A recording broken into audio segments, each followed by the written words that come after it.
Well, good morning, good afternoon, good evening, wherever you are. Welcome to the Family EV podcast, which is almost weekly. Almost weekly. A couple of things been going on this week, but we will tell you all about those in a minute. As ever, I have the amazing Joe. How you doing, Joe? I'm hanging in there. How about you? You know what, Joe? I wouldn't normally do this on a podcast, but you want to just wipe your finger against the lens. You're kind of blurry. Is that better? All right, ladies, we're going to be looking. I think this is good. This is good. You know what? This You know, murky if I close those blinds, that might help the lighting. maybe a I'll little give it a bit. shot. Yeah, we'll give this. Joe's clearly working from his new office today, but aren't we professionals?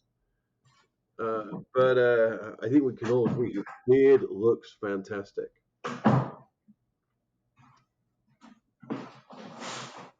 I think that did nothing.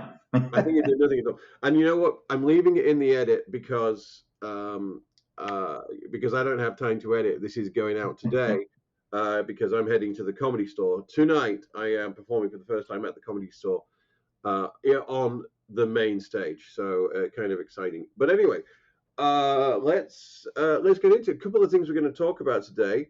But let's start with Joe's news, I guess. Joe, what apart from the fact you've clearly been eating an excessive number of Hungry Man meals, so that you've grown this beard. Well, there's a Harley Davidson rally this weekend, so I figured why not save the Razor battery till Sunday. Absolutely. Joe, what have you been up to? It's going to be a very busy couple weeks for me. So after the last time we spoke, I ordered a Polestar 2 and signed the binding contract, which nobody knows if that's going to protect the tax credit or not, but we're going for it. And I pick it up Monday in Denver. And that's going to work out pretty interesting because the 10th and 11th of September, I'll be at Fully Charged Live in San Diego. So I'm going to pick up the car, slowly drag myself out to San Diego from Denver. And nothing better than buying a car and immediately going on a 4,000-mile road trip with it, right? That is how we do it. That is the out of spec Family EV podcast way. We test these things by throwing them into the shark tank and seeing if they can swim. Also, you may have seen I finally just did some rebranding. I haven't posted anything about it yet, but I am now EV motoring rather than JKE. I'm sure there's an interesting story behind that. I'm sure you're going to tell us all about it on the next podcast. Sounds like a plan. So Joe brings up Fully Charged. Unfortunately, yes, Joe kind of didn't say Joe's going to be there. Unfortunately, I can't. We've been dealing with all number of family issues recently. Father-in-law's had to go into care. He had a traumatic brain injury and yada, yada, yada. My wife has to go to Oregon to get her licensure things. Ironically, my wife has to go to Oregon to get her fingerprints taken, as well as take care of some other things. And so one of us has to stay nearby right now in case a power of attorney is required and medical treatment and yada, yada, yada. So unfortunately, the original plan was for myself and co-pilot London to go down, which we thought would be rather cute and fun. But yeah, that got nixed this morning when we got confirmation of Miss Regular EV's appointment with the sheriff's office in Medford. So unfortunately, I won't be there, but I'll be there with you in spirit, Joe, and we'll see if we can arrange a pod while you're there and that kind of stuff, so you can give us a live. Yeah, I'm sure we'll be able to figure something out. So Joe's getting a Polestar. Now that's interesting, Joe, because I only really had one topic I wanted to talk about today.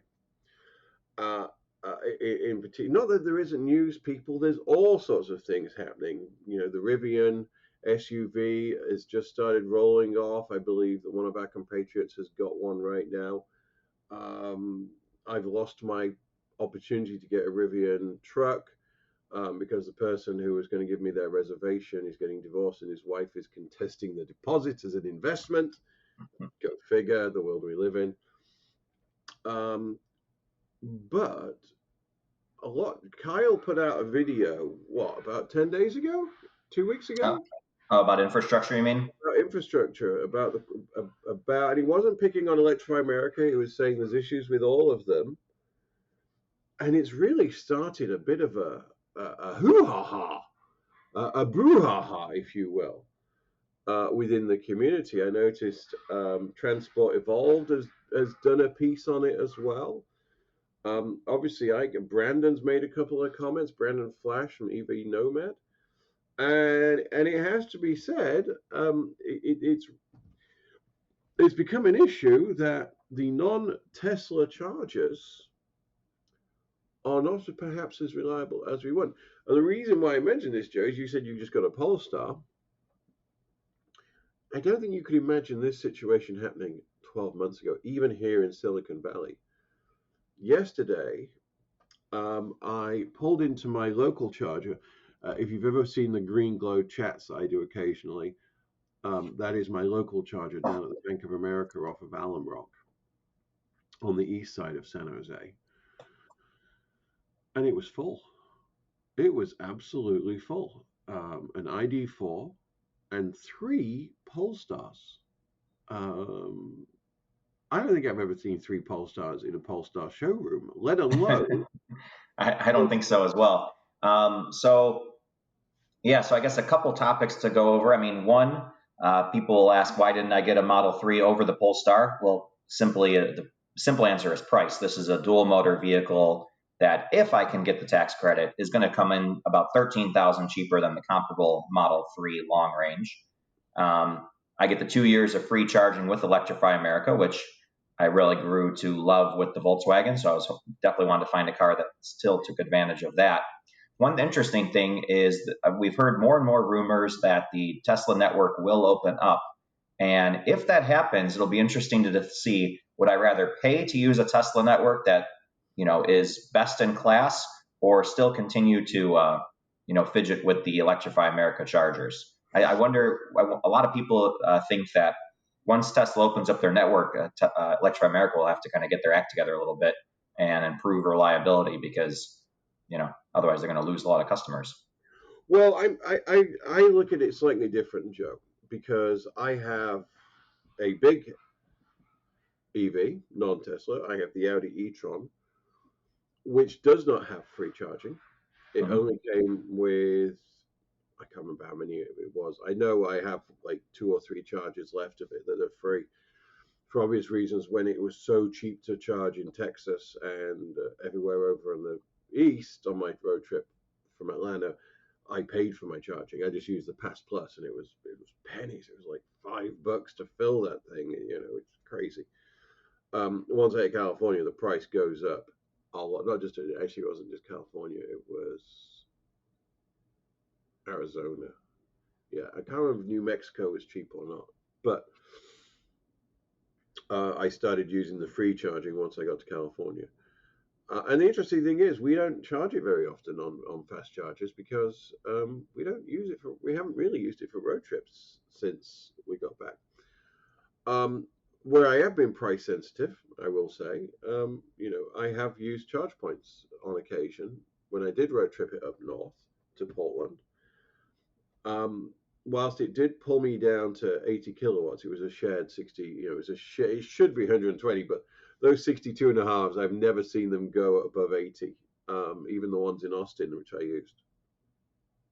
When there's no one else on all 4 chargers, it's never gone above 80 with a hot battery. But it is going to be interesting. And I mentioned this, so I did I don't know if you've seen the video I put up, Joe. I did a down and back to LA in a single night in LA. Little name drop. I had to do a meeting with Howie Mandel, for something else I do, not comedy related, believe it or not, a company that I'm a board advisor to. And I had to drive down to LA, and it was so last minute, and flights were crazy, and I just thought, screw it. You know what? I need a break. I could do with a long drive. You know what I mean, Joe? Sometimes you just get a long drive, clears the head. And it was a day or two after Kyle's video, and the I-5 corridor is one of the most critical pieces of EV infrastructure between San Francisco and in Los Angeles, this was, we're the pioneers.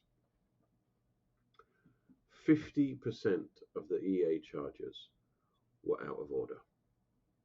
50%, exactly 50%. And some pretty critical ones were really badly affected. So that was in the aggregate. Harris Ranch, which is kind of like 1/3 of the way, or 2/3 of the way if you're coming. If you've got, you can actually, if you drive carefully, you can get all the way to Harris Ranch from LA, from northern LA. But if you do, only 2 of the 6 chargers are working. Now, this is the same place, which was it was one of the original, like, first 3 superchargers. They have 30 superchargers right now. They're adding another 90.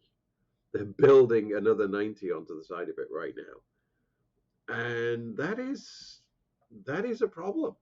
That is a major problem. And then it's not just the repair. The growth of EVs has been so explosive. So I mentioned yesterday I had to wait for an EA charger at my local charger. When I got to LA, my plan was, I came in on fumes, as is the normal, and I went to a Bank of America that was near my hotel. And now my hotel had charging, but it wasn't reliable charging. They have 4 spots, but it's LA and it's Valet and it's Tesla, and they don't, the adapters confuse them. So my plan was just to take the heavy, the 40, up to 40%, so I wouldn't have to worry too much. Still had to wait 25 minutes, and I had to wait because, well, I was surprised. I had to wait 25 minutes. It was an ID4, not the fastest charger if they're going up to 80. A Chevy Bolt, God help us, and an EV6. It was either an EV6 or a Ionic 5. I can't remember. I think it was an Ionic. Obviously, the Ionic charged and was gone quicker than anything else. But this is becoming an issue now, and I showed the new sites which the EA are putting in on this corridor. You commented, I think, on a post I put, the new one at Kettleman, which is next to a gas station, and that's great. 10 new chargers, but Tesla's got over 120 at that location, split across 2 sites. So, what do you Yeah, think? I've charged in California once when I went from Death Valley to Lake Tahoe, but I never encountered a vehicle on those chargers. That's Eastern California.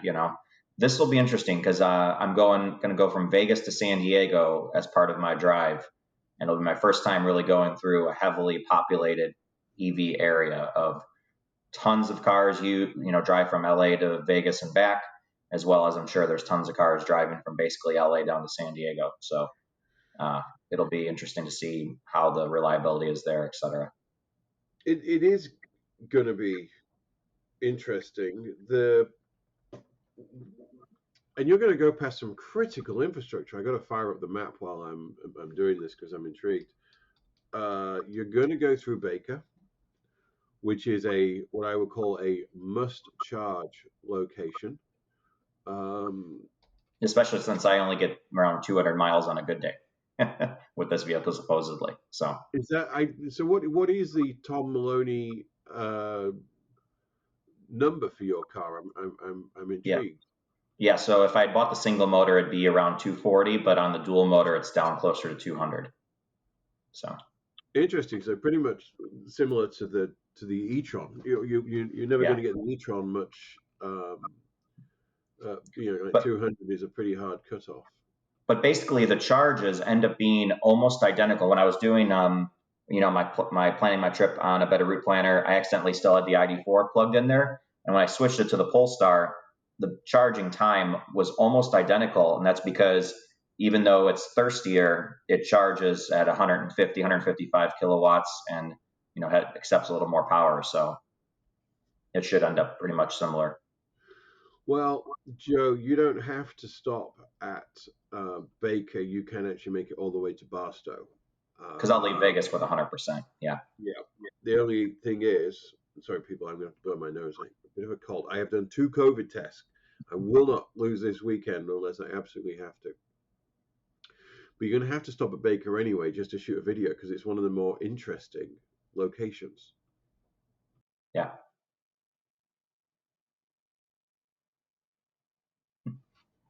Of course, once you're through Barstow, then Baker, Barstow, Victorville. You're going to have to stop at Victorville or Barstow.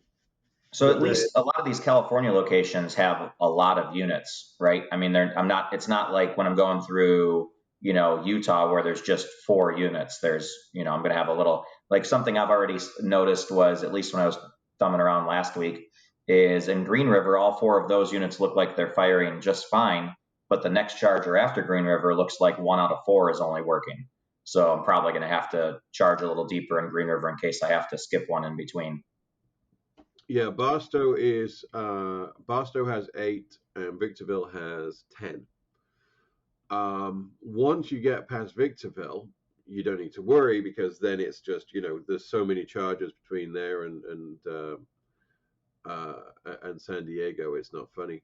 I noticed they've just finalized a charger down at the Las Americas Premium Outlets, which is on the border with Tijuana. So maybe we're going to see Joe take his Polestar to Mexico. I'm gonna. You've not lived until you've had the Biela tacos, Joe. I laugh because there's actually a completely separate. There's a motorcycle guy watch, and whenever he wants to speed, he says, "I'm going to take this bike to Mexico." Yeah, well, if you've got the bribe money, you can do whatever you want. Was that racist? Yes, and factually correct. I'd say I have the receipts, but they don't give one. Um,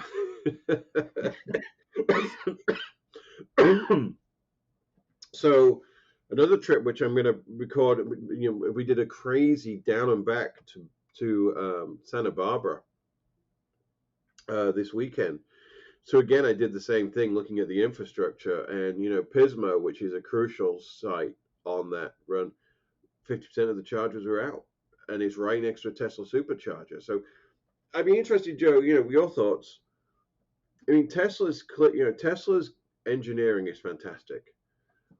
There's, as he says, the best part is no part.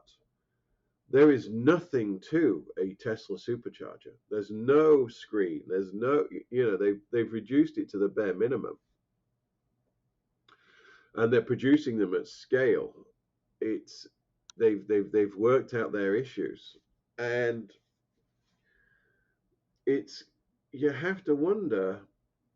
Uh, how is their reliable? They have a reliable network. I've seen 1 or 2 Tesla units out, and that they have a heat issue sometimes, which you can remedy with a cold rag, a wet rag.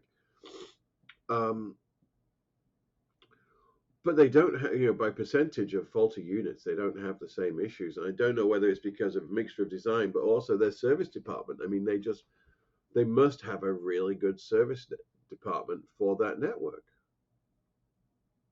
Yeah, I mean, that I've seen a couple times when I've gone and used superchargers. I'll see, people. The method is drape the handle over the top of the charger if it's not working properly.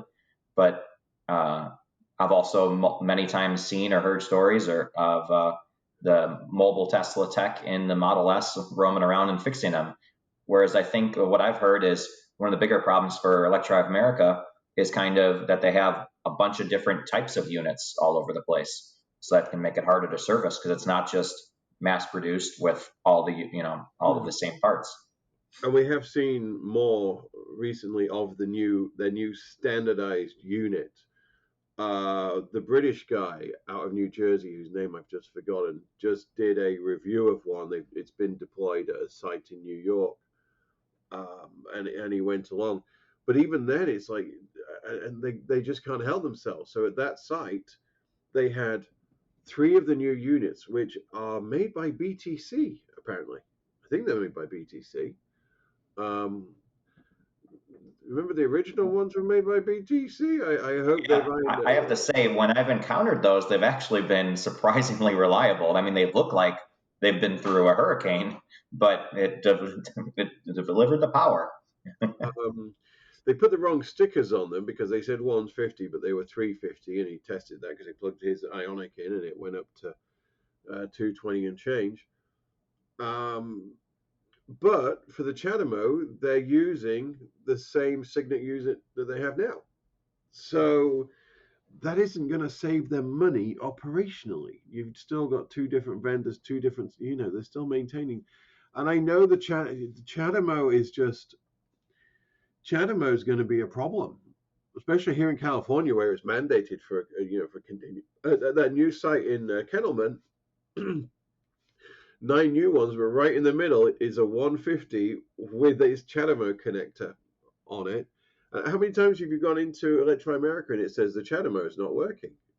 For software Yep. issues. I mean, Well, and in my travels, I think I know for sure once I've seen someone with a leaf, and I mean, I assume maybe one other time, but in all the thousands of miles, I've really never encountered a leaf traveling. I've here on the West Coast we have more than a few, Yeah. and I've seen some people take some pretty. I saw one. I tell you where I saw one. I saw one at Quartzsite in Phoenix, and they were traveling all well outside of Phoenix. It's on the border. They were traveling all the way from I've forgotten where it was now. Put it this way, I was like, wow. That Well, I say that every time I encounter a bolt, and I've actually encountered a lot of bolts way far away from their home, and yeah, I, I couldn't do it. I'd no, have no. to have something different if I I knew I was saw going to road trip. I saw another guy in New Mexico with a bolt, and he had so I think he's in the video, which I've never published it. I am editing and pushing a lot of content up right now, but we'll see. I'm intrigued. I will say, as a person who doesn't have an Electrify America alliance when it comes to the Audi, if the price is the same. So let's talk about EA, because here's and I'm probably going to do this as a green glow chat if I get time. They need to put a queuing system in place. ChargePoint do this for level 2 chargers at my old workplace. Yep, We I'm had familiar with six that. we had 6 chargers, and when you're on your way in, you'd hit the button and it would put you in the queue, and when people were charged, it would let them know they had to disconnect, and it would let you know it was your turn, and you had 15 minutes to plug in and da, da, da, da. And that was essential. That was the only way. Otherwise, you had people getting up from their desks and walking outside to see what people's charging. This was when there was lots of leaves, and so you could see the full lights on their thing. Um, so I think there is a whose turn is it. I think they need to take care of that through software. I do know that means that people that use credit cards are going to be screwed, but I don't have a huge amount of sympathy for people that can't use an app, and I know that's a lot of older people, and I know the world is it is, but at some point I won't be able to keep up with society. For me, the bigger problem is I wish they would figure out some sort of kind of the Tesla system where, when a Tesla is charged over 80% at a very busy charger, they either raise the rate or they just shut off the charging at that point for that vehicle.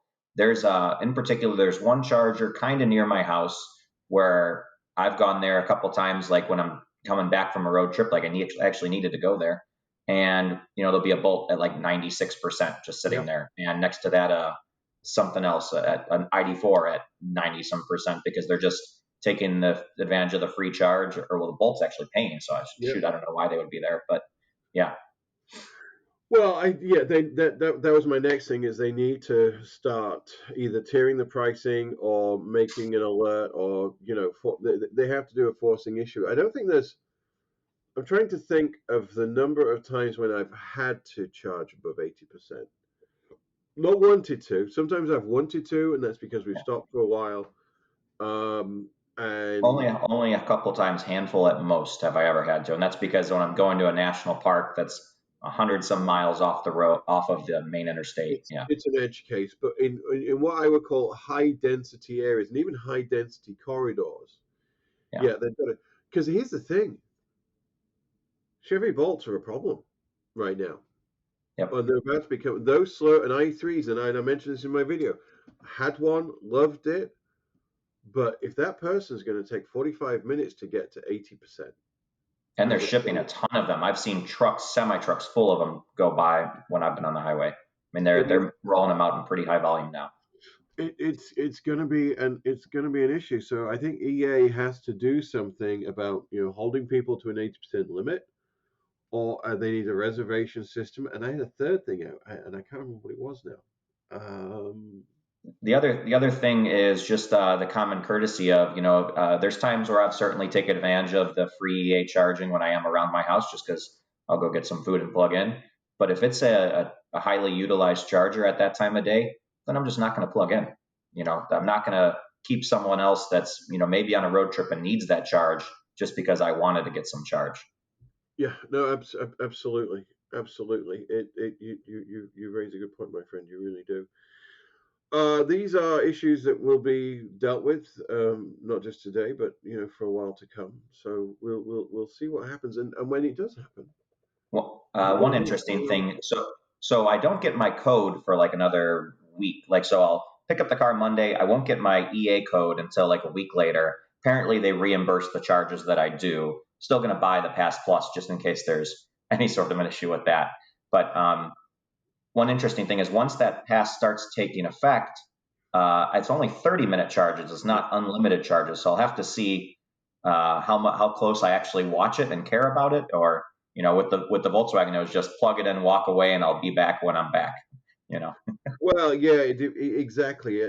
Like a Harris wrench would be an issue because I time my so obviously I want to come in as low as possible because I do.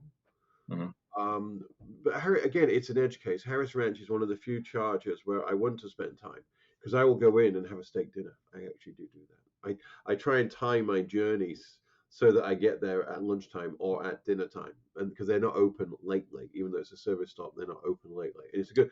By the way, this isn't some Denny's piece of gristle. No, no, no. This is full raging prime rib. This is Hoya. Um, That's similarly how I try to time. So like I'm staying in Grand Junction, Colorado, just to make sure I'm going through Green River at breakfast because there's a boutique coffee shop where the chargers are there, and it's just good coffee and really We good don't pastry. agree on this. We don't. Let's not go to war on this. The coffee, I said it was nice. I was being polite. It was bitter. It was over roasted. However, I Are we will talking say, hot or cold? Maybe that could be the difference too.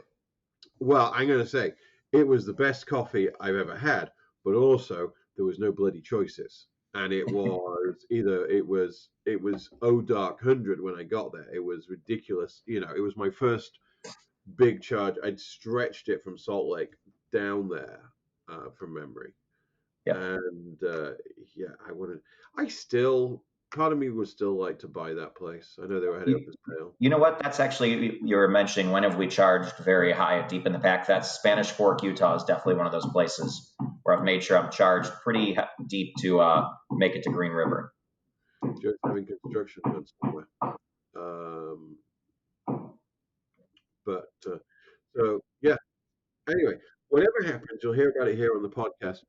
This might be a bit of. I know you're thinking, wait, it's only 29 minutes. They can't be stopping. No, for once, we're not going to talk for an hour. Um, Yeah, I've got a so my father-in-law's his EV, well, technically his plug-in hybrid. Unfortunately, he lost his license because of the TBI, and he's not going to be getting it back. So right now, I am dent pulling. You're not going to see this on the channel. I'm pulling a dent out, which I put in it. I backed into his van with my big ass Transit. Um, but yeah, we'll do more about this in the future. Joe, it's been a pleasure to see you. Well, Please, hopefully we'll talk next week before fully charged, but after I've taken delivery of the car. I'll probably be in Vegas when we talk next time. And we're we're going to try and talk on Tuesday, and I say that yep, because I know what my schedule looks like. yep, Uh, I should be in Vegas Tuesday evening, and so I'll be able to at least report on how the Polestar charges from Denver to Vegas. we look forward to it, Joe. Brush some comb some conditioner through that bad boy. All right, ladies and gentlemen, Joe. Yeah, this will be much less there next Tuesday, Joe, Sunday going to the barber. Joe, what's the new channel called? EV motoring. EV Motoring. Joe from EV Motoring. John, your regular EV dad. Thanks very much. Like and subscribe. Take care until next time.